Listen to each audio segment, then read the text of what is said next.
Ecum et bonum est lex legum. Apa yang adil dan baik adalah hukumnya hukum.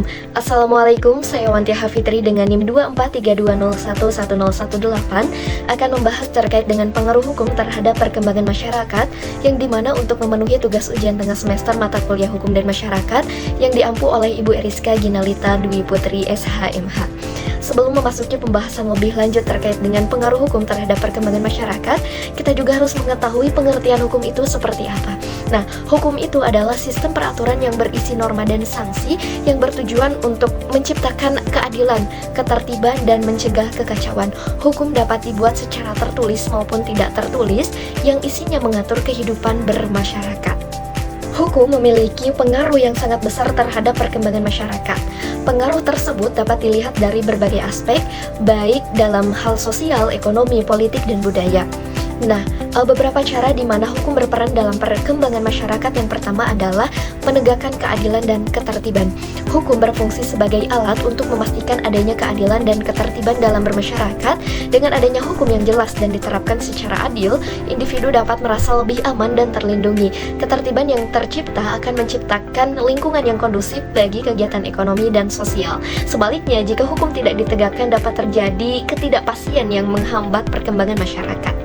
Yang kedua yaitu pengaturan hubungan sosial. Hukum dapat mengatur hubungan antar individu dan kelompok dalam masyarakat seperti dalam keluarga, dunia usaha, dan hubungan antar negara. Misalnya hukum keluarga mengatur pernikahan, perceraian, hak asuh anak, dan sebagainya. Selain itu, hukum pidana perdata dan hukum bisnis mengatur interaksi ekonomi sehingga mengurangi konflik dan memfasilitasi transaksi yang aman. Yaitu penciptaan norma sosial yang diterima secara bersama. Hukum menciptakan norma-norma sosial yang harus dipatuhi oleh semua anggota masyarakat. Ini berfungsi untuk mengarahkan perilaku individu agar sesuai dengan nilai-nilai yang dianut oleh masyarakat. Sebagai contoh, hukum yang melarang diskriminasi dapat mempercepat proses kesetaraan sosial dan memberikan hak yang sama kepada semua warga negara, terlepas dari latar belakang suku, agama, atau ras. Dan yang keempat yaitu pemenuhan hak asasi manusia. Hukum berperan dalam melindungi dan menjamin hak-hak asasi manusia. Sistem hukum yang adil akan memastikan bahwa hak-hak individu terlindungi, seperti hak atas kebebasan berpendapat, hak atas properti, dan hak atas pendidikan. Pemenuhan hak ini penting untuk menciptakan masyarakat yang sejahtera dan berkembang dengan adil. Yang kelima yaitu stabilitas ekonomi.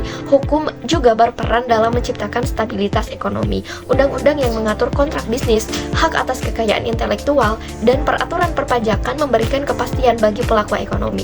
Dengan adanya jaminan hukum ini, investor akan lebih percaya diri untuk berinvestasi yang pada gilirannya akan mendorong pertumbuhan ekonomi dan menciptakan lapangan kerja. Yang keenam yaitu pencegahan dan penyelesaian konflik. Hukum menyediakan mekanisme untuk penyelesaian sengketa baik antar individu, kelompok, atau negara. Dengan adanya sistem hukum yang efisien, konflik yang terjadi dalam masyarakat dapat diselesaikan dengan cara yang adil dan teratur, sehingga tidak berkembang menjadi kekerasan atau ketegangan yang merugikan masyarakat secara keseluruhan. Yang ketujuh yaitu perubahan sosial. Hukum juga berperan dalam mendorong perubahan sosial. Sebagai contoh, undang-undang yang mengatur perlindungan terhadap perempuan, anak, atau hak pekerja dapat mendorong perubahan positif dalam masyarakat. Selain itu, hukum yang mendukung lingkungan hidup dan keberlanjutan dapat membantu menciptakan kesadaran kolektif tentang pentingnya menjaga alam dan sumber daya alam untuk generasi mendatang. Yang kedelapan yaitu pendidikan hukum untuk masyarakat. Dengan memberikan pemahaman tentang hukum melalui pendidikan hukum, masyarakat dapat lebih memahami hak dan kewajiban mereka.